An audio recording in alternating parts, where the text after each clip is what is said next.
Bismillahirrahmanirrahim. Hari ini kita akan mengadakan sebuah kegiatan tadarus Ramadan sore hari yang kebetulan tema yang akan kita bawa hari ini lumayan menarik, yaitu kait dengan Al-Quran dan sosialisme Islam Hossokro Aminoto. Bisa ditangkap pendengaran saya? Bisa Pak. Oke. Oke, baik. Bisa Pak. Nah, ada yang menarik yang harus kemudian teman-teman ini ketahui, bahwa kenapa Bapak membawa tema terkait dengan Al-Quran dan Islam, sosialisme Islam ini, karena tema ini menarik untuk dikaji, dikarenakan masih banyak daripada teman-teman kita yang belum mengenal terkait dengan bagaimana pendekatan Al-Quran, ya, melihat, memetakan terhadap sosialisme Islam. Adakah afirmasi yang menjadi semacam justifikasi pembenaran terhadap keilmuan sosial berbasis Islam ini, atau kita akan mengetahui lebih dalam terkait dengan lebih jauh mentasbihkan seorang tokoh sosialis dalam ini, ya. Artinya di dalam lintasan jalur peradaban ini ternyata kita bisa menangkap ada satu orang dari Indonesia yang ternyata konkuren terhadap isu keislaman ini. Nah, perlu Bapak kemudian ketahui bahwa seorang Hossokro Aminoto itu, ya, yang berasal daripada asli kelahiran di Ponorogo. Beliau itu adalah disebut dengan Hossokro. Hossok itu artinya Haji Umar Said, ya. Hos itu Haji Umar Said, ya. Beliau kelahiran di Ponorogo 16 Agustus 82, yang kemudian meninggal di tahun 17 Desember 1934, tepatnya sekitar 52 tahun.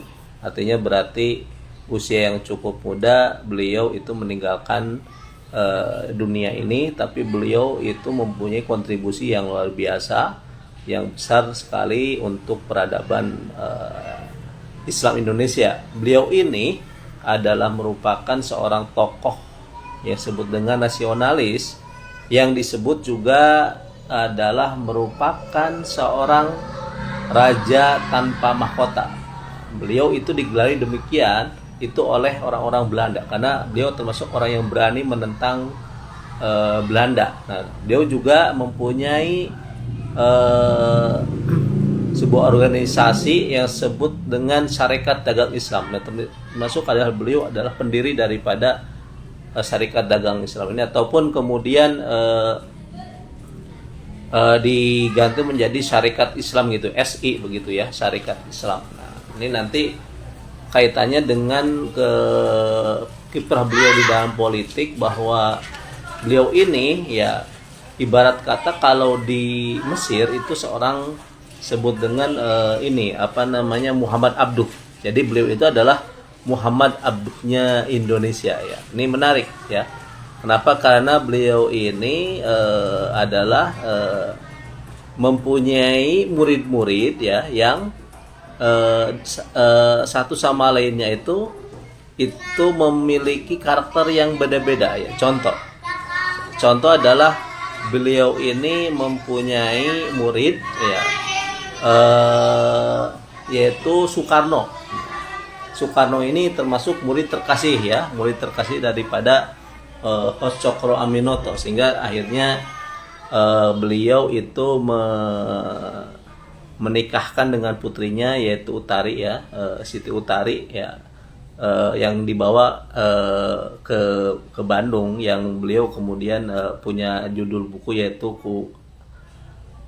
kalau kita baca buku biografi Soekarno itu ada Ku Antar Kau Sampai ke Gerbang, itu terkait dengan seorang kiprahnya Siti Utari yang mengantarkan Soekarno sampai kepada cita-citanya, karena beliau waktu di Bandung masih kuliah dan kemudian juga dengan perjuangannya dan Siti Utari ini seolah menjadi Siti Khadijah, ya Siti Khadijahnya Soekarno begitu. Kemudian ada muridnya yaitu Muso. Nah, Muso, kemudian ada Alimin, ya. Kemudian ada juga Samun, ya. Nah, kalau yang Bapak sebutkan ini adalah orang yang alirannya itu nanti dia menjadi pro komunis, ya. Ya, bahkan Muso ini termasuk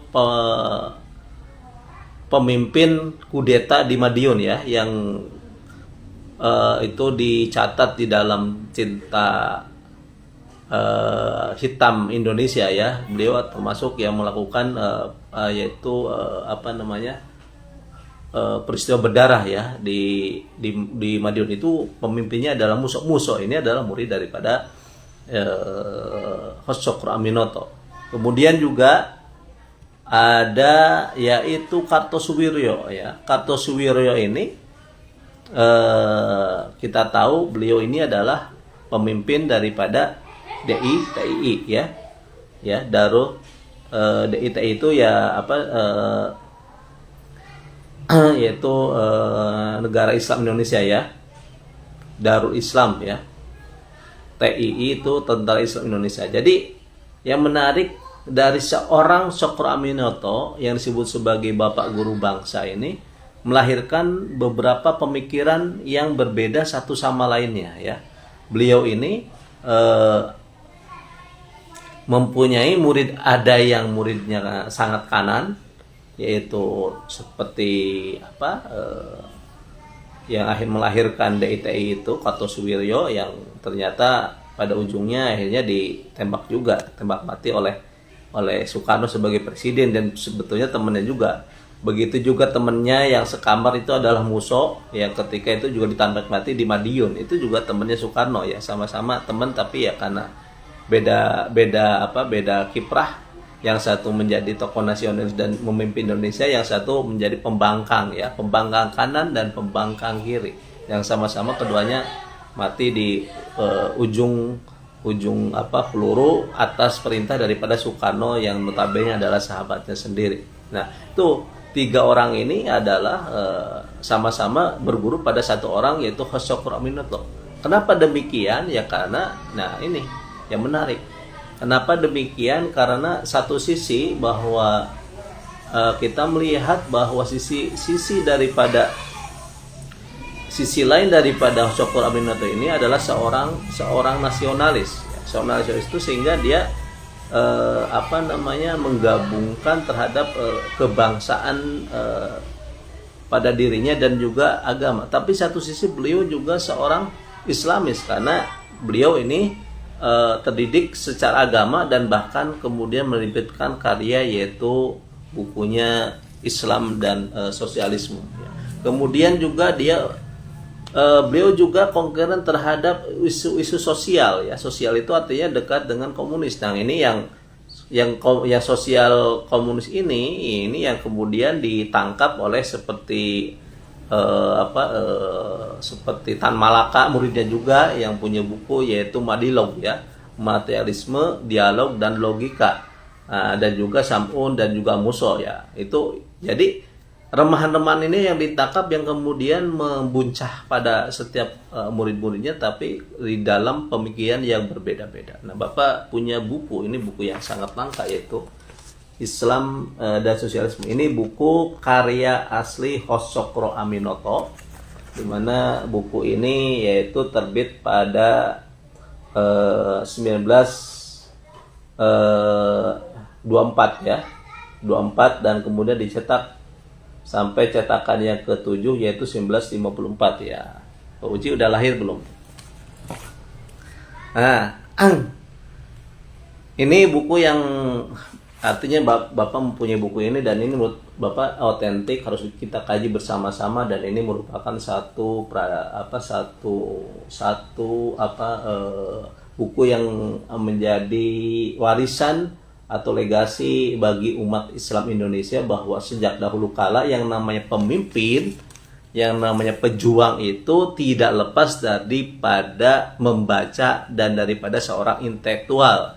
Jadi nggak cuman kemudian ribut saja mendemo dan demo, tapi kemudian tidak punya asupan nutrisi intelektual. Yang jelas para pemikir pendahulu, ya orang-orang yang menjadi pejuang kemerdekaan, rata-rata mereka adalah orang-orang hebat, termasuk mereka adalah kutu buku, bahkan menerbitkan buku. Soekarno punya bukunya, kemudian juga Tan Malaka punya bukunya, kemudian Hasykur Aminoto punya bukunya, dan yang lainnya itu rata-rata Hatta juga punya buku, ya. Dan semuanya itu merupakan para pionir kemerdekaan bangsa Indonesia ini, ya. Tapi ada yang memang dengan jalur yang berbeda, yang ada juga yang mempunyai cita-cita yang berbeda, tapi pada akhirnya kembali kepada satu konsekuensi, bahwa ketika kemudian mereka tidak bergabung di dalam NKRI, maka ya kemudian konsekuensinya adalah menjadi orang yang bugot seperti itu, ya. Bugot itu artinya orang yang termasuk radikalis ataupun yang pemberontak tanah air ini, yang ujung-ujungnya kita tahu sendiri, mereka semua dieksekusi. Nah, teman-teman semua, tema Islam, ya, sosialisme Islam dan Al-Quran ini karena harus kita kaji, bahwa ini harus kita ketahui di dalam agama ini memang memiliki berbagai sudut pandang. Nah, kalau kemudian kita menggunakan pendekatan seperti sekarang ini, ya, pendekatan yaitu Islam sosial, apakah memungkinkan? Ya, sangat memungkinkan kalau kita menggunakan dengan pendekatan yaitu sosial dan juga pendekatan daripada yaitu Jadaliyah Madiyah, yaitu dialektika historis. Nah, itulah. Nah, yang menarik adalah, ya, bahwa relasi Islam dan sosialisme ini, ya, kenapa kemudian ada keterpautan antara Islam dan sosialis ini, karena adanya derasnya aliran paham sosialisme yang mengalir pada zaman revolusi Indonesia, ya. Kita tahu bahwa pada masa itu Indonesia itu dihadapkan oleh satu kenyataan, yaitu adanya paham komunis, ya, yang waktu itu komunisme ini menjelma menjadi kekuatan besar, bahkan merupakan musuh bebuyutan daripada kapitalis, ataupun dalam ini representasinya oleh Amerika, kapitalis itu, kemudian komunis oleh Uni Soviet, ya, yang sekarang menjadi Rusia. Kemudian itu juga akhirnya kan menyeberang ke Indonesia, dan sampai pada ujung-ujungnya Musso itu mendirikan Uni Soviet Indonesia, Uni Soviet cabang Indonesia. Nah, itu saking kencengnya aliran sosialisme ataupun paham sosialisme itu di zaman revolusi Indonesia, sampai kemudian di sini, ya, pada akhirnya seorang seperti Hasykur Aminoto itu membuat Islam dan sosialisme ini. Jadi jelas bahwa buku ini berangkat daripada satu kekhawatiran, satu ketakutan Hasykur bahwa kalau kemudian semuanya masuk kepada sosialismenya komunis, ini akan sangat membahayakan, sehingga kemudian dicari akar-akar sosialisme di dalam Islam tersebut. Ingat bahwa buku ini dibuat ketika Syarikat Islam itu pecah, SI. Jadi SI itu ada SI putih, ada SI merah. Nah, SI merah itu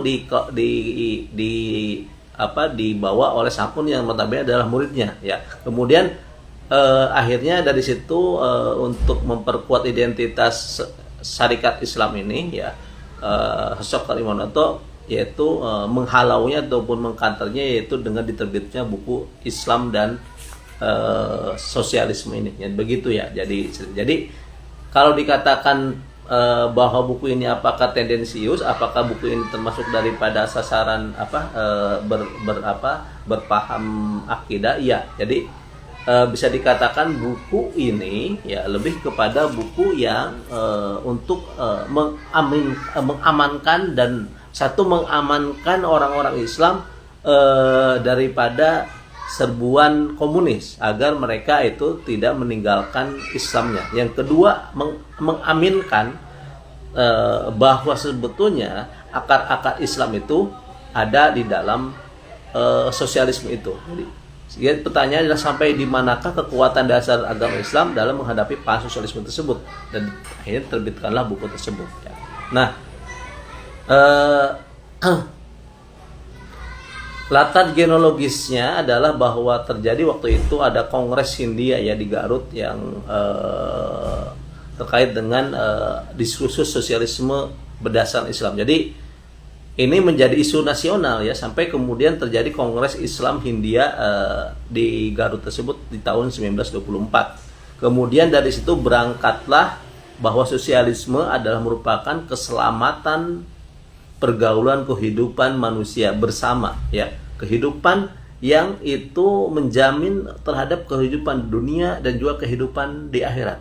Itu persis dengan doanya sapu jagat, Robbana atina fid dunya hasanah wa fil akhirati hasanah wa qina adzabannar. Jadi fid dunya hasanah wa fil akhirati hasanah, kebahagiaan di dunia dan kebahagiaan di akhirat, itu ciri khas daripada sosialisme Islam ya. Kemudian juga bahwa tidak ada buku rujukan tentang sosialisme yang terus dalam bahasa Indonesia ya. Jadi hanya di sini kemudian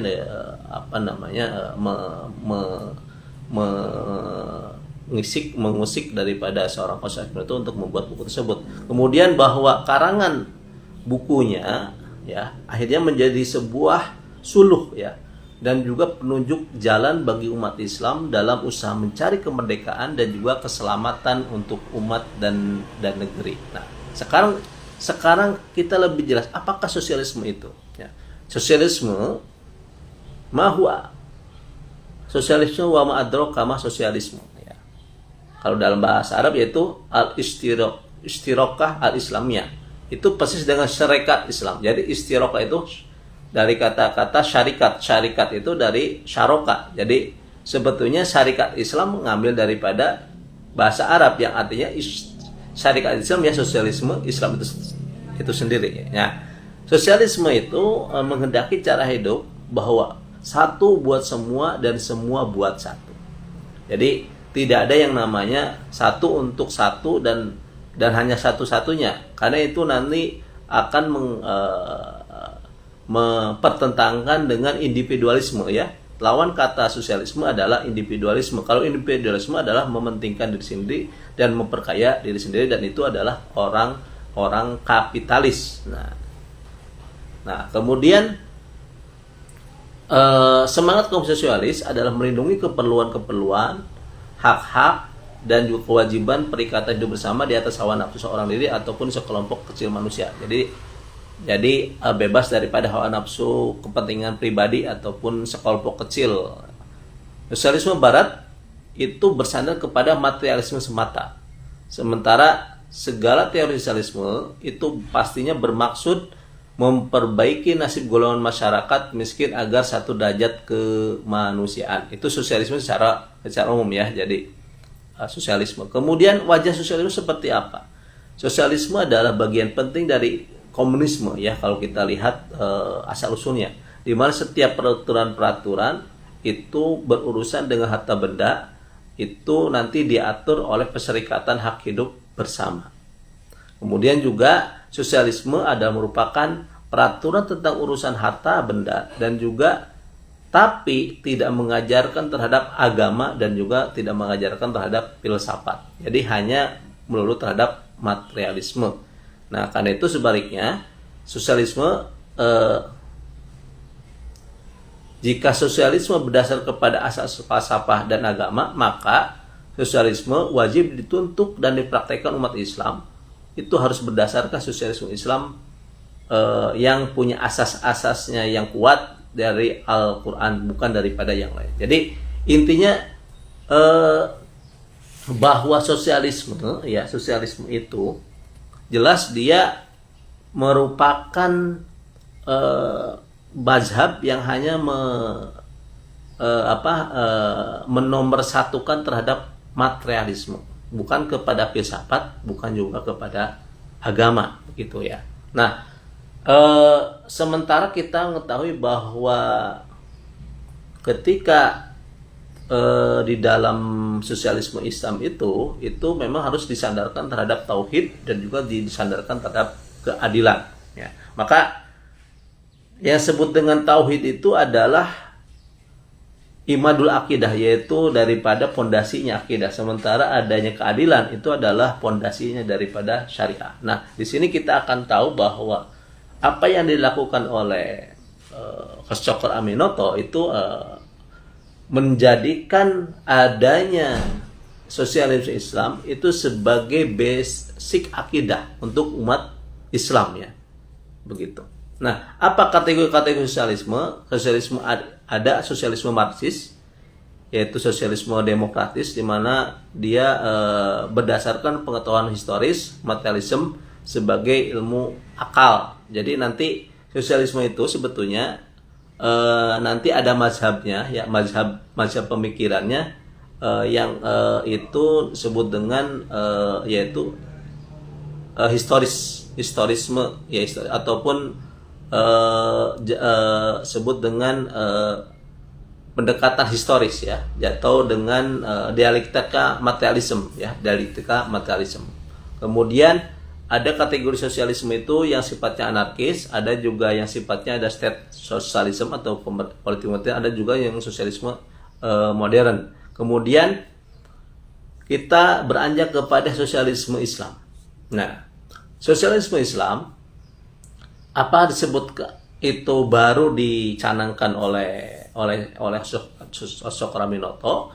Pertanyaannya, jawabannya adalah bukan dan tidak sama sekali, ya. Kalau kita melihat apakah Islam ada, justru di dalam Islam sejak abad 14 yang lalu itu sudah menegakkan cita-cita sosialisme, ya. Asas sosialisme ini, ya, telah ada sejak Nabi Muhammad sallallahu alaihi wasallam berdakwah memproklamirkan Islam, ya, sebagai pergaulan kehidupan bersama ketika beliau itu mendirikan Madinatul Munawwarah. Nah, yang hebatnya ketika Nabi Muhammad itu mendeklarasikan adanya sosialisme Islam ini maksudnya sosialisme bukan berarti kemudian bahwa apa yang doain Nabi Muhammad itu adalah sosialisme Islam, tapi dengan pendekatan ini, ya, apakah memungkinkan itu pendekatan sosialisme Islam? Maka pendekatan itu betul. Jadi kalau dilihat dari kacamata sosialis ini, maka pendekatan itu ternyata mengena terhadap Nabi Muhammad karena beliau membawa kategori sosialisme Islam, satu sebagai state socialism, ya, sebagai negara sosialis, karena mengusung terhadap yaitu adanya kemajemukan, bahwa beliau itu hidup berdampingan dengan agama-agama yang lainnya, ya, agama Yahudi ataupun agama Nasrani. Kemudian yang kedua adalah kategori industri sosialisme, karena beliau itu juga sangat mengajurkan terhadap pengikutnya, sahabatnya, umatnya untuk bekerja, bergerak, dan juga melakukan yaitu pekerjaan sebagai bagian daripada yaitu amal usaha di dunia, begitu. Nah, jadi jelas, ya, beliau itu melakukan yaitu pekerjaan yang sifatnya adalah bergerak kepada sosialisme. Nah, sekarang bagaimana seorang Chocor Aminoto, ya, itu melihat terhadap sosialis materialisme ini, ya. Kita akan melihat ini, ya, contoh segala sesuatu yang ada adalah benda belaka, dan hal yang terbesar di atas benda adalah pergerakan ataupun kemajuan. Nah, dengan demikian ini menafikan keberadaan agama beserta ajaran dan keyakinannya, bahkan menjadikan ajaran historisme, materialisme bertuhankan kepada benda sebagai muasas segala sesuatu, asal sifat, asal perasaan, asal hidup yang lebih tinggi. Nah ini, ya, ini pemahaman historis materialisme, bahwa agama adalah kebingungan nalar yang dibuat oleh manusia untuk meringankan hidup yang susah ini. Agama adalah candu bagi rakyat.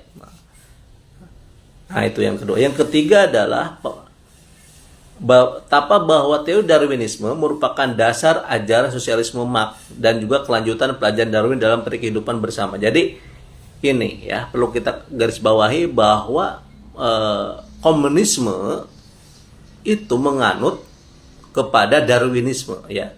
Jadi asal usul paham daripada sosialisme komunis ini berangkat daripada yaitu Darwinisme. Kenapa? Karena menganggap bahwa ini adalah merupakan kelanjutan pelajaran perikehidupan bersama sebagai sebuah teori evolusi begitu ya. Nah itu ya. Sementara Islam sangat memerangi, ini bagian kritiknya. Islam sangat memengari kapitalisme ala Eropa. Sampai Cokro Aminoto menyatakan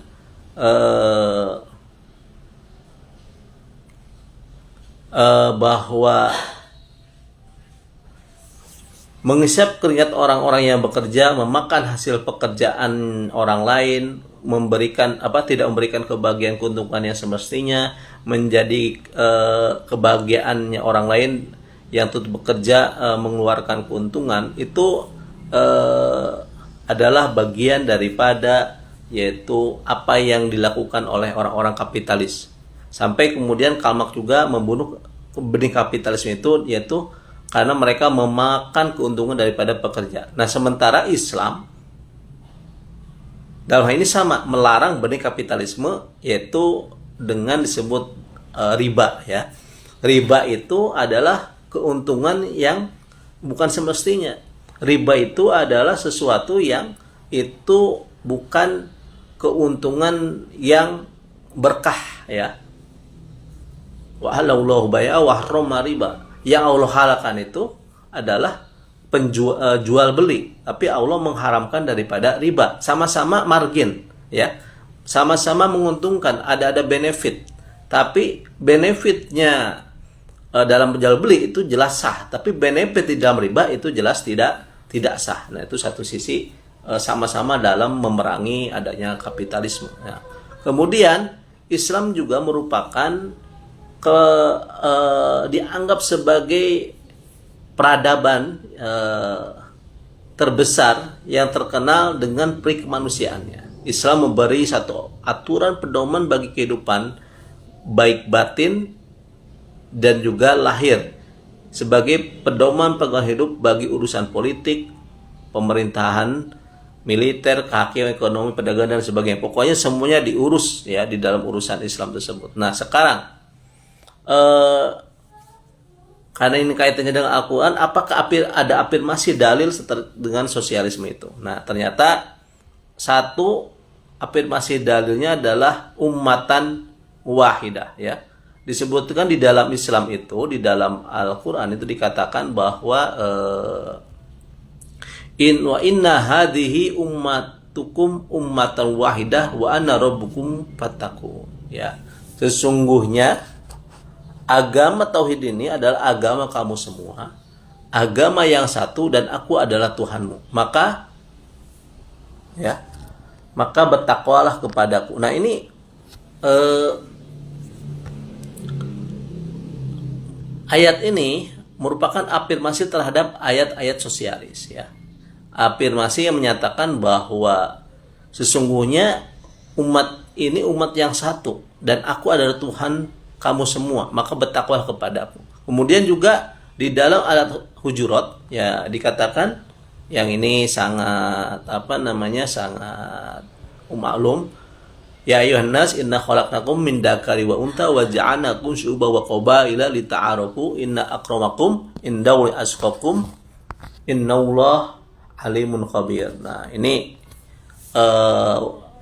ayat yang sering dikumandangkan, yang artinya adalah wahai manusia, sesungguhnya kami ciptakan kamu dari seorang laki-laki dan seorang perempuan dan menjadikan kamu berbangsa-bangsa, bersuku-suku supaya kamu saling mengenal satu sama lain. Sesungguhnya orang yang paling mulia di antara kamu di sisi Allah adalah orang yang paling bertakwa di antara kamu semua. Sesungguhnya Allah Maha mengetahui lagi Maha mengenal. Nah, itu ya. Kemudian yang kedua ya, afirmasi dari sosialisme ya, tadi itu ummatan wahidan. Ummatan wahidan itu adalah peri kemanusiaan. Kemudian yang kedua ada asas sosial. Kemudian yang kedua adalah perintah agama bersifat sosialis. Nabi Muhammad merupakan satu besar dunia dalam meletakkan asas dari demokratis tentang persamaan, persaudaraan, asas sosialisme. Dan haji adalah merupakan petunjuk sosialisme cara Islam dalam aktualisasi persamaan dan persaudaraan dalam menunjukkan kehormatan dan pujian kepada Tuhan, Sang Pemilik Ka'bah dan pengasuh sekalian. Di sana yang namanya Rabbul Ka'bah wa Rabbul Alamin ya, Tuhannya Ka'bah dan Tuhan semesta alam itu ya, yang di apa ya, mereka yang menyembahnya satu, tidak membedakan kulitnya si hitam, kulitnya si putih, semua pakaian juga sama ya, semuanya serba putih. Itu menunjukkan adanya yaitu sosialisme ataupun adanya pemerataan persamaan. Kemudian sosialisme Islam itu tidak hanya diajarkan secara teori tapi juga diajarkan secara praktik ya, secara praktik. Kemudian juga afirmasi dari sosialisme yang lain adalah adanya kedermawan model Islam. Ingat, dermawan ini adalah as-sakho, ini adalah merupakan sifat yang dianjurkan di dalam Islam, bahkan diwajibkan. Contoh seperti masalah zakat, infak, sedekah merupakan cara Islam dalam mendistribusikan kekayaan kepada sesama ya. Yang disebut dengan zakat itu pemaksaan distribusi kekayaan dari si kaya kepada si muslim. Itu bagian daripada asas sosialisme yang paling kuat. Kenapa? Karena asas sosialisme itu adalah satu untuk semua. Ya. Persamaan antara sosialisme komunis dengan sosialisme Islam adalah dalam hal ini bahwa kepemilikan itu harus dibagi rata. Nah, ini tapi ingat ya, atau contoh seperti kepemilikan bersama yang paling identik adalah terkait dengan filantropi, wakaf. Wakaf itu milik bersama dan tidak ada kepemilikan selain daripada Allah ya. Jadi sebut wakaf itu adalah fakun anil milkiyah, yaitu lepas daripada kepemilikan ya. Lepas daripada kepemilikan, itu wakaf. Itu identik dengan sosialisme yang dimana itu kepemilikan secara bersama dan dinikmati bersama-sama. Satu sisi wakaf ini seperti sosialisme, tapi disitulah kemudian kekayaan Islam hanya dibagi kepada wakaf saja. Di luar itu ada yaitu zakat. Zakat ini adalah kepemilikan yang memang dari seseorang untuk seseorang, naknul milkiyah ya. Perpindahan kepemilikan dari satu kepada yang lainnya, yang dimana ini merupakan satu kewajiban. Contoh sekarang kita menghadapi Ramadan yang diwajibkan setiap daripada kita itu memberikan zakat fitrah. Itu secara sisi sosialis adalah distribusi kekayaan kepada para duafa, kepada mustadafin ya. Ya, satu sisi zakat fitrah, tapi juga ada zakat mal. Kemudian juga yang tabaru ataupun mutatawi ada infak ya, ada sodakoh ya, bahkan hibah ya. Nah begitu. Kemudian juga bahwa kebersamaan, pengorbanan dan empati mendahulukan kepentingan umum di atas kepentingan pribadi. Kemudian juga kemiskinan merupakan aib bagi bersama. Nah ini kira-kira sebagai apa namanya. Kemudian keempat ada persaudaraan Islam ya. Jadi teman-teman semuanya, kira-kira itu yang Bapak sampaikan, bahwa Sokro Aminoto sebagai founding father atau guru bangsa kita hari ini memberikan sebuah ilmu yang luar biasa ya, memberikan penguatan kepada umat Indonesia bahwa kalau kita bicara sosialisme ada akar-akarnya, dan itu menjadi bagian daripada kita semua untuk bisa mengikuti terhadap semangatnya dan juga terhadap cita-citanya. Karena untuk beliau setinggi ilmu, seumur-umurnya tauhid, sepintar-pintarnya siasat, itulah ciri daripada seorang muslim sejati. Demikian, wassalamualaikum warahmatullahi wabarakatuh.